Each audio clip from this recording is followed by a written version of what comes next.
बिहारी जी की ऐसी भक्त जिन्हें स्वयं बाके बिहारी जी अपने हाथ से मेवा और घी खिलाया करते थे। फिर उनके साथ जो चमत्कार हुआ वह आप भी सुनिए। हरे कृष्णा भक्तों, राधे राधे। आपका मेरे YouTube चैनल पर स्वागत है। आशा करती हूँ सब खुश होंगे, मंगल होंगे। एक बूढ़ी माता जी जो बाके बिहारी जी की भक्त होती है, वृंदावन के एक आश्रम में रहती है। बूढ़ी माता जी दिन रात बाके बिहारी जी का नाम जपती रहती है।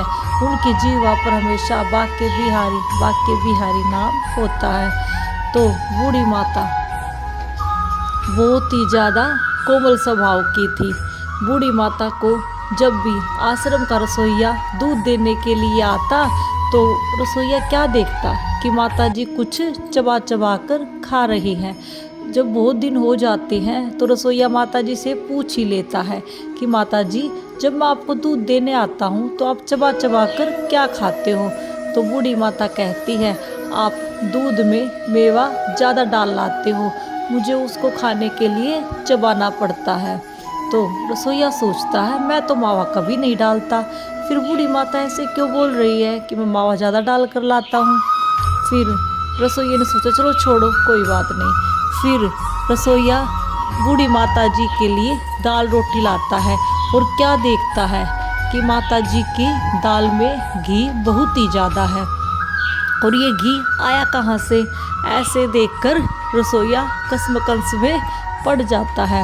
और फिर अगले दिन फिर देखता है, जब भी रसोइया माता जी को दूध देता है तो उसमें मावा होता है और जब दाल रोटी देता है तो दाल में घी ज़्यादा होता है। तो ऐसे रसोइया असमंजस में पड़ जाता है और फिर जाकर मंदिर में देखता है कि बाके बिहारी मंदिर में से घी और मावा कम हो रहा होता है। तो अब ये जो रसोइया होता है सोचता है कि मंदिर से मावा और घी कम हो रहा है, बूढ़ी माता जी यहाँ से चोरी कर रही है। अब रसोइया दिन रात माता जी का ध्यान रखता है कि बूढ़ी माता कब मंदिर से चोरी करती है घी और मावे की। वो उनको नंगे हाथों पकड़ना चाहता है, लेकिन कई दिन बीत जाते हैं, बूढ़ी माता चोरी नहीं करती और घी और मावा लगातार कम होता रहता है। फिर एक दिन रसोइया आश्रम के महंत जी को बताता है कि महंत जी, ये बूढ़ी माता मंदिर से घी और माखन और मावा चोरी करती है। तो महंत जी कहते नहीं नहीं, ये बूढ़ी माता जी कान्हा जी की बहुत ही बड़ी भक्त है, ये ऐसा नहीं कर सकती। लेकिन जब रसोइया महंत जी को बताता है कि मंदिर से प्रतिदिन मावा और घी कम हो रहा है, चोरी होता है और ये माता जी ही करती है, तो उनकी बातों में महंत जी भी आ जाते हैं और बूढ़ी माता को महंत जी और रसोइया सब लोगों में बदनाम कर देते हैं और बूढ़ी माता जी को बोल देते हैं कि आप आश्रम को छोड़कर चली जाएं, आप घी की और मावे की चोरी करते हो। तो बूढ़ी माता जी ने कहा कि बेटा, मुझे एक दिन का समय दे दो, मैं देखती हूँ कैसे क्या है। अब ये बात सुनते ही बूढ़ी माता बाके बिहारी मंदिर में जाकर जोर जोर से रोना शुरू कर देती है कि बाके बिहारी, ये मेरे साथ क्या हुआ और मैं इस आश्रम से भी निकाल दी गई हूँ, अब मैं कहाँ जाऊँगी? बेटे और बहू से तो पहले से ही परेशान थी, उनको छोड़कर यहाँ आई थी, अब ये यहाँ से भी निकाल रहे हैं, मैं इस उम्र में कहाँ पर धक्के खाऊंगी, कहाँ पर ठोकरें खाऊंगी? बाके बिहारी, मेरे ऊपर कृपा करो, आप आओ और मुझ में अपने आप को संभालो।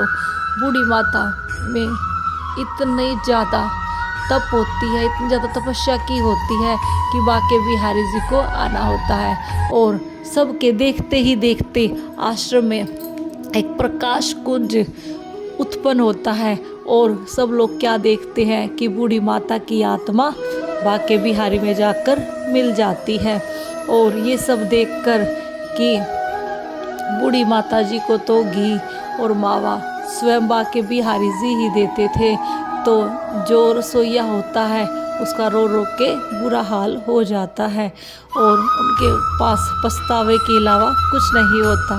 तो भक्तों कभी भी किसी पर कोई भी इल्ज़ाम लगाने से पहले एक बार ज़रूर सोचें कि आप सही बोल रहे हो या गलत बोल रहे हो। अगर आपके पास सबूत है कि हाँ ये बात पक्की है तो ही आप बोले, वरना कभी भी किसी भक्त के साथ ऐसा ना करें कि आपके पास पछतावे के सिवा कुछ ना रहे। तो अगर आपको वीडियो अच्छा लगा है तो वीडियो को लाइक और कमेंट में राधे राधे, और मेरी अगली वीडियो को देखने के लिए चैनल को सब्सक्राइब जरूर करें। मिलते हैं अगली वीडियो में। तो अपने विश्वास को मजबूत रखिए और स्वस्थ रहिए। जय श्री कृष्ण। राधे राधे।